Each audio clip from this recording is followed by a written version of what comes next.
Welcome back to the Heartland Leadership Podcast, a podcast all about leadership and the way of Jesus. My name's Clinton, and today we have a very special guest with us. His name is Jeff Harrison, and he's the principal of Medina High School, our local high school. And he also serves as a servant leader at our church. It's kind of like one of our elder, deacon, board of director type things. So welcome, Jeff, to the podcast. Thanks, Clint. Appreciate having me today. Absolutely. And, we are in unprecedented times. We're in the middle of the coronavirus. Maybe we're on the upswing and starting to open up. But I wanted to have you on because just as a leader in the community, you lead this huge high school of 2,500 students, and I think earlier you said 200 faculty and staff. So it's a big organization you're leading. And I don't know if some of you may have heard this in the news, that Ohio is on like the leading edge of the lockdown, quarantining, shutting down of the schools. And so I just wanted to hear from you today about some of the challenges that you face and different things that you're working through. But before we get to that, just tell us a little bit about yourself.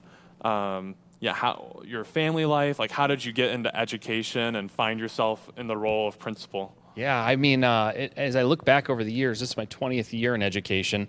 So I joke with many people that I've been stuck in high school for many, many years, 20 years now. I can't graduate. Yeah. But it has definitely been a journey that has taken some time. And I've been in Medina now 11 years. My family, my wife Pam, and my two sons Tyler and Ryan.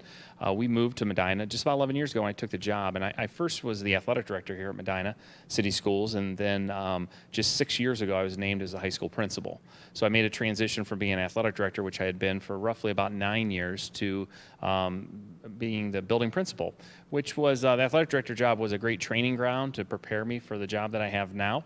Because I always joke that if people cared as much about academics as they do sports, every school would be excellent. But we're very fortunate here in Medina to have a great community that supports our schools and wonderful kids to work with. But I guess I started my journey in education with my own schooling. And I went to Akron Public Schools, and going through school, I liked school, but at the same time I struggled a little bit academically early on. And I had some very influential people in my life during those times that I definitely wouldn't be where I am today or be the man I am today if it wasn't for those people who came into my life. And, being in my younger years, I just always thought that I was in the right place at the right time, or I worked hard, or, that's how I got to where I was, or these people just happened to come across me during their careers. And little did I know that was God's plan all along.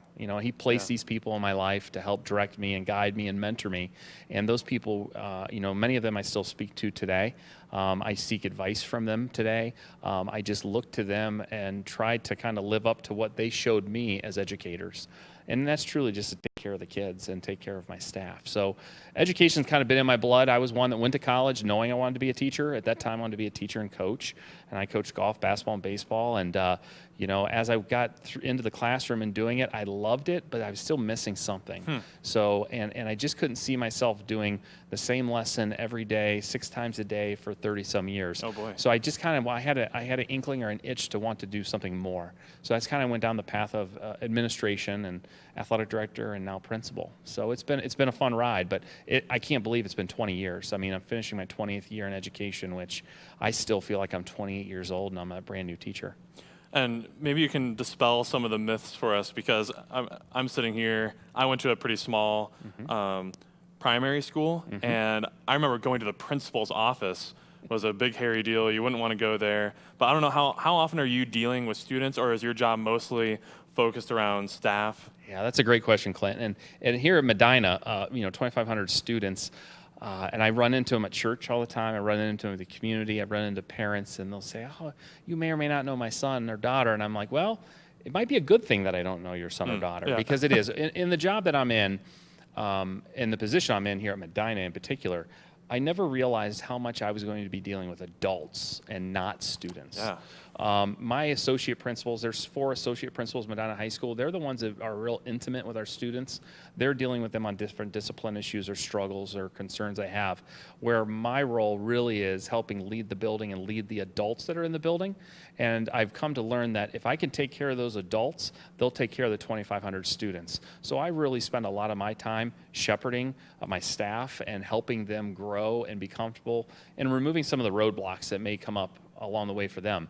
And those roadblocks I learned very quickly in this job aren't always job related. There's a lot of things that happen outside of the school day or away from the school campus that my staff needs help with, even if it's just processing difficult times. But that's what I'm there for, because if they can be in a good place and take care of the students, then I feel as though I'm doing a good job.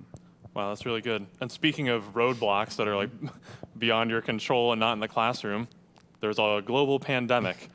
And so your role as the shepherd, the leader of the school, you probably were on the front lines of information coming in from a ton of sources, not only a Facebook feed, but like state officials are probably contacting you, like, look, Jeff, here's kind of the timeline of things.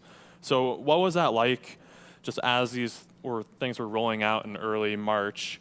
How did you handle that flow of information? Was it like really stressful and confusing? How did you kind of work through making those big decisions? Okay, we're kind of shutting down the schools. Well, luckily I don't have to do any of it on my own. Luckily we have a solid team at Medina City Schools, superintendents, assistant superintendent, and then the other administrators in the district. But having a building of so many students and adults, you get a lot of questions, and a lot of times those questions come when I don't necessarily have the answers to them yet.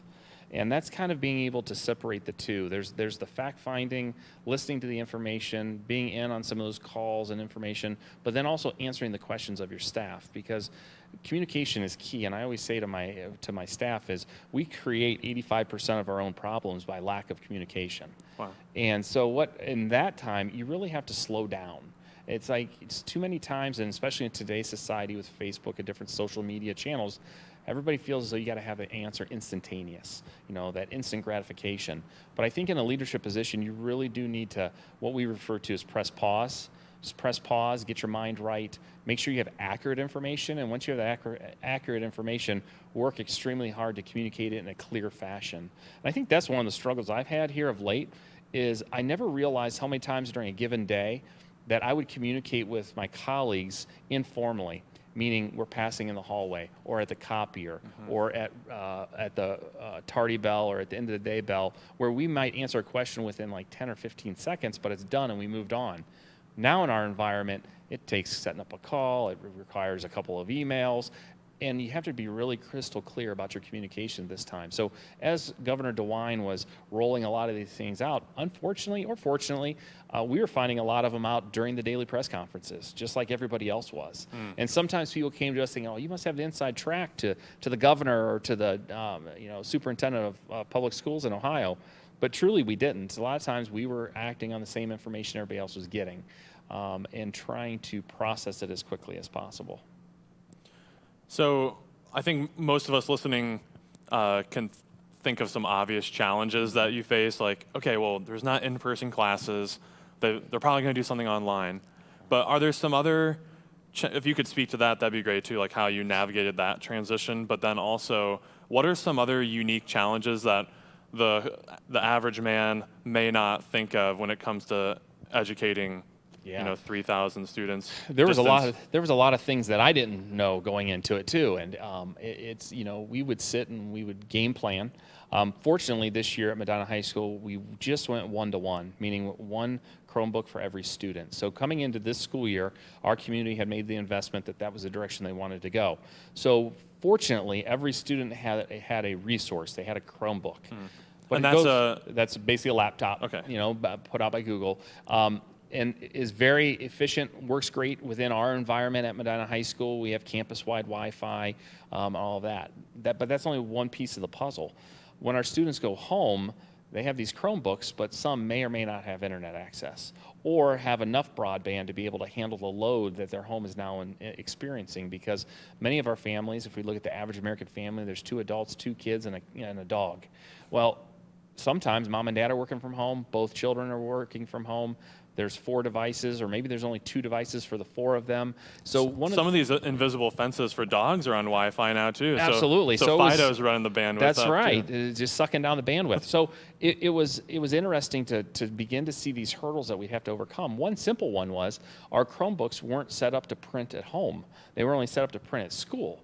So at first, the first couple of assignments that went out, if it required a student to print, they didn't have the capability of being able to print. So it was a lot of being able to to take information in from our users, meaning our students, and then changing things on the back end to make their experience easier for them. So, but getting access is huge, and there's a huge equity issue even in the city of Medina. We're very fortunate to be in a community that takes such great care of their students, but we still have a very diverse community that may not have the same resources on one side of town to the other. So we've had to kind of struggle through that. Some students who have no internet access, we've had to deliver packets of work to and had to print things out. So wow. We've had to, tailor it to some of our students that way. The city has, opened up Wi-Fi on the square. Places like McDonald's and things of that nature, when they were open, had Wi-Fi. But that was something that, we hoped everybody had Wi-Fi. A vast majority do, but we still have a pocket of our community that struggle with that. So that has been a huge hurdle to overcome. And then just the whole family dynamics in each home, and with the parents working at home and the kids working at home, and being able to balance that. As some school districts, the kids still kind of follow a daily schedule, meaning first period, second period, third period. Oh, get out of town. Wow. And Medina, we chose not to do that because we thought, there is so much going on in their lives that we have no idea about. Mom or dad may or may not be working and may be laid off. Someone may be ill. So we really went the mode of we assign work on Monday and it's due the following Sunday. So it gives them the whole week to be able to tackle it when they can tackle it, so that they're not fighting over the iPad or the MacBook or the Chromebook or something like that. So those are just logistical things we had to overcome. And then I had told the teachers when they first started assigning work, I said, whatever you want the students to do, cut it in half and cut it in half again. I said, because realistically, you have an idea in your mind what you want the students to complete, but they have so many barriers and hurdles and just learning curve that you really need to back off the work. Because I tried to stress to them that it's more about connection than content right now. It's important to be in connection with your students, building the relationship, being a support for them.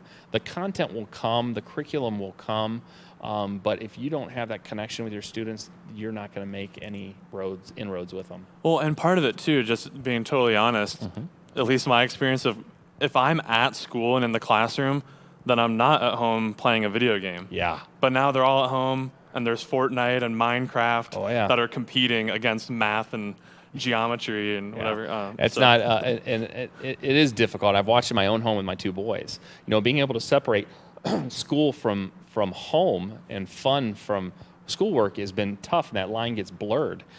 So you have to kind of set up a system or a structure that will help them separate those two, because too easily that line will be blurred. And I imagine for the teachers, I'm sure there are some older teachers on the staff that this is the first time they're producing video content for students, and there's a whole, and even for younger ones, I wouldn't immediately know how to set that up perfectly. There was a huge learning curve, and sometimes in education we're kind of notorious for being late adopters or slow to change the way we do things. But I got to tell you what, I couldn't be more proud of our staff and the adjustment that they made. We didn't have a year to plan for this.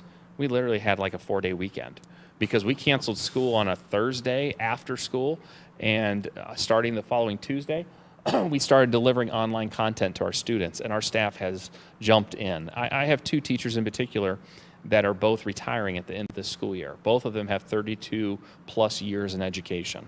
So you would think that they would be two of maybe the later adopters. Come on, they've put their time in. Yeah. They were within 9 weeks of being done completely.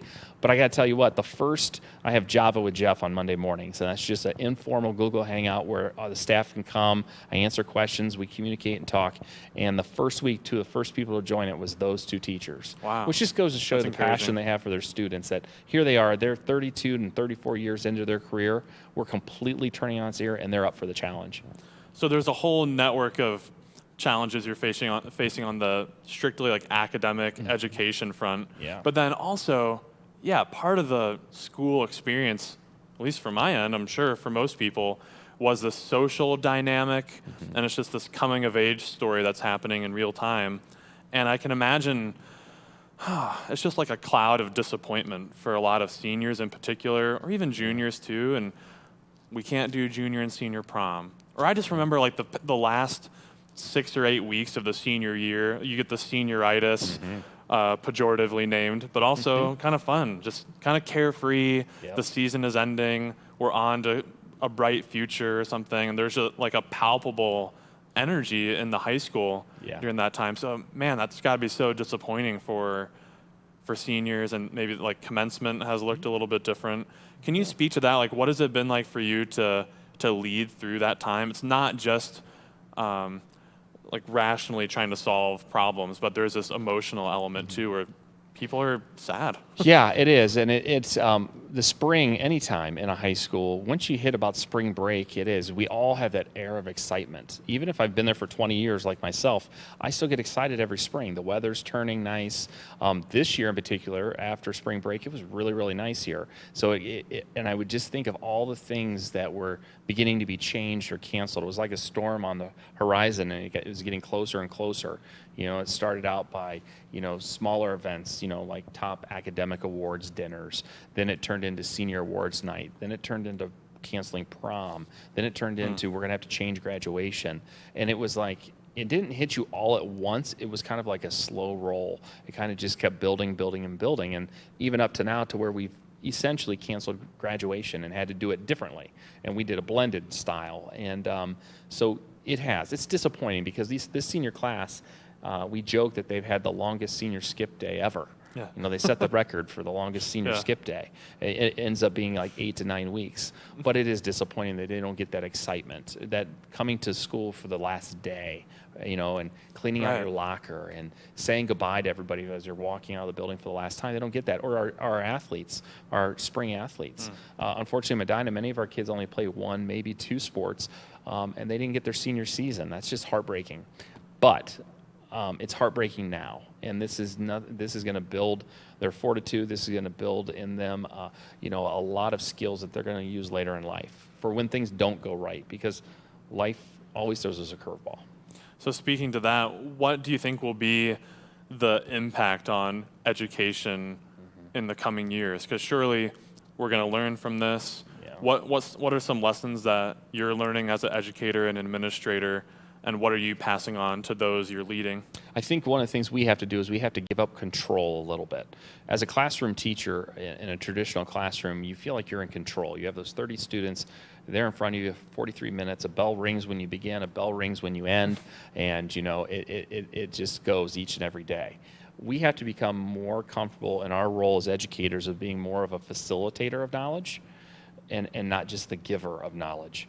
And that's a tough transition for teachers to make. Can you speak to what's the difference there? Yeah, well, early on, and even when I was trained as an educator, it was like a sage on the stage. It was me. I'm in front of my congregation or my classroom, and I'm sharing information, this wonderful information that I have in my head and I only have.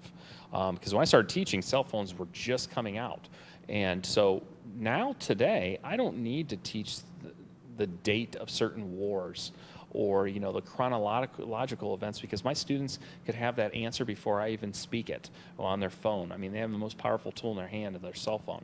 So instead of being the giver of information, we have to become more of the facilitator of that learning. We need to teach the process of learning, how to process information, how to know if information is correct or accurate. So that's a big mind shift for educators, to go from being the giver of content to the facilitator. And our students, we need to teach them how to find the answers. We don't always have to have the answers. We can teach them how to find those answers and then what to do with it once they have it, and to acquire that knowledge.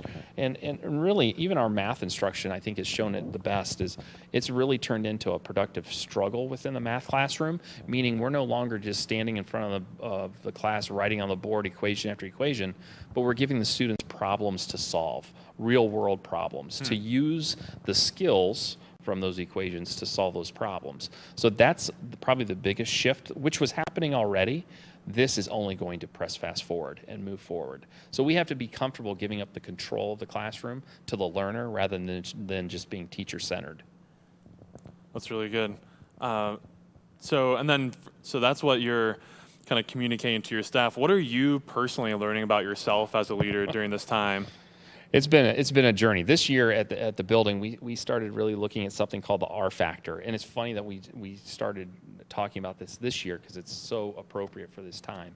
But I look at leadership as a system, and the R factor is a system that I use to help me with leading myself personally as well as professionally. And the R factor is something called E plus R equals O. E stands for the event. So the event plus the response equals the outcome. Now, we can't control any of the events in our lives. This pandemic is a perfect example. We couldn't control this pandemic. What we can control, and the only thing we can control, is our response to it. And if we can maximize our response, given the event, we can influence the outcome. So when we talk about our response, there's a bunch of different disciplines we could go through. I won't bore you with them today, but one of them, I said it earlier in our conversation, is press pause. One of the things is you have an event in your life, you press pause. You get your mind right, you build a skill set. You don't always have to respond immediately. So I've really had to use the R factor, which I was teaching to my staff and to our students, and I've had to really look at it internally and making sure I'm doing those things. And I think one of the things that a couple of my staff members really complimented me on was my calmness during this time. And I think that just comes from remembering to press pause and just get your mind right. Don't have that knee-jerk reaction, or don't feed misinformation. And it's okay to say, I don't have that answer for you right now, but we'll get to it. Or like when I told the teachers, take what you want the kids to do, cut it in half and cut it in half again. It's like, let's step back and look at what truly is important. So what I've had to really learn about myself is I have to continue to remind myself to be patient. I'm not always the most patient person, so I have to be patient, especially in this environment. When I have those Google calls or Zoom calls, things like that, I really need to display a sense of calm and understanding, because if I can display that sense of calm and understanding to my staff and being flexible with them, then they in turn will do the same with their students. And that's the positive thing. I don't need to put more stress upon the staff. They have enough stress and enough things they're going to have to do. So my job truly is to make them feel comfortable in what they're doing and supported. So I guess what I've really learned about myself is I have to continue to remind myself to be patient and make sure I try to communicate as clearly as possible. And it's been difficult at times. Yeah. Any other words of advice for leaders, either in education or in business or in church? You're in all three of those in some ways. Yeah. Ultimately, I tell people all the time, it all comes down to relationships. I mean, life is about relationships. And if you want to be in a position of influence, or what some people would say in a leadership position, and there's days I'm not sure what that is, but it's the focus on the relationship. No matter, it could be your family, it could be your coworkers. In my instance, it could be the students. But if you don't have authentic relationships, you're not going to lead anyone anywhere. You're not going to have a positive influence on anyone. But if you can build those authentic, true relationships, you can be successful. So in the end, life is all about relationships, and that's authentic relationships. Yeah. Well, thanks, Jeff. As we wrap up, I have a few bonus questions for you. All right.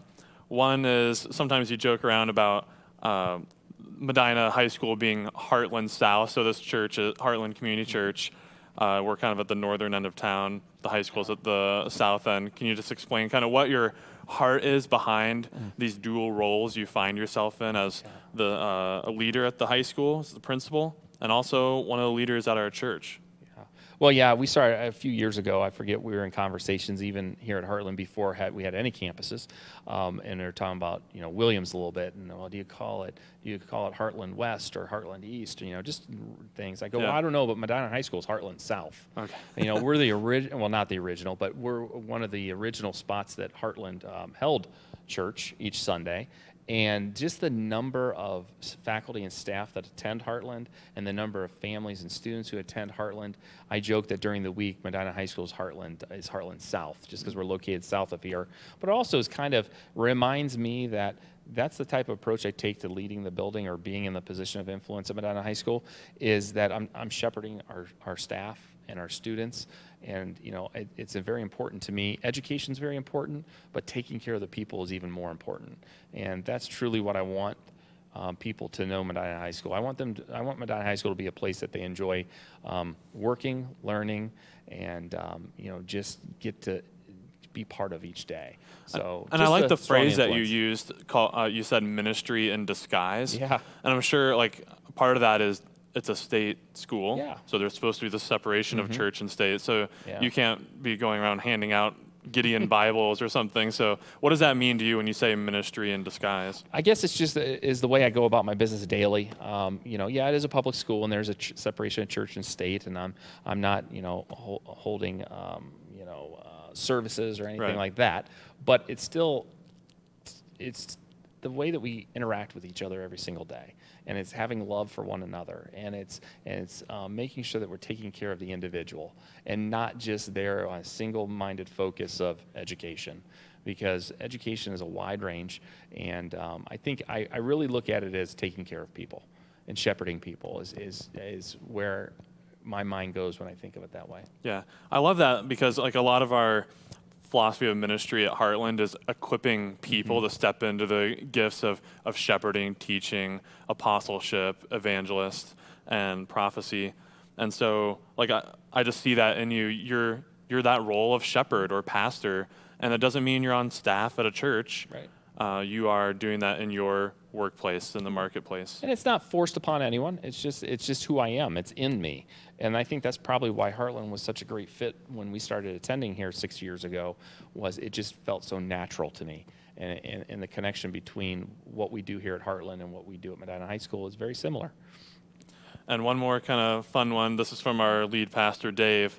He wants to know, do you seriously think that Michael Jordan can beat LeBron James one-on-one in a game of basketball? Any day, any day. Michael Jordan is the greatest basketball player to ever play. That is not taking anything away from LeBron James. Okay. Because if there's a 1A and 1B, it's Michael Jordan and LeBron James. I was watching the documentary last night, and they were talking about Karl Malone. Well, those of us that watch Karl Malone play, he was a huge individual. He's a big man. Yeah. Well, LeBron James is the same size as Karl Malone, but as a different style of player. Right. Now, they played in different eras, but Michael Jordan by far, what he got out around the players around him, how he changed the landscape of the NBA, how he even changed the landscape of NBA's players off the court as far as their brand. I think LeBron James should be paying Michael Jordan a lot of praise for those things. Yeah. So, yeah, Ambrose should just stick to preaching on Sundays and not NBA analysis. Lay off sports commentary. Right. Yep. Well, thanks for coming on the podcast, Jeff. I really appreciate your insight and leadership. We love having you in our leadership of our church. So thanks a bunch. Thanks. I appreciate it, because that means a lot to be here today. Yeah. And hey, thanks for watching. Be sure to like and subscribe. You can put your email in on our website there, and you'll get notified of when new episodes drop. And feel free to email the show as well. Ask some questions. We'd love to have a little section here of a mailbag of your questions. So we'll see you next time. Bye.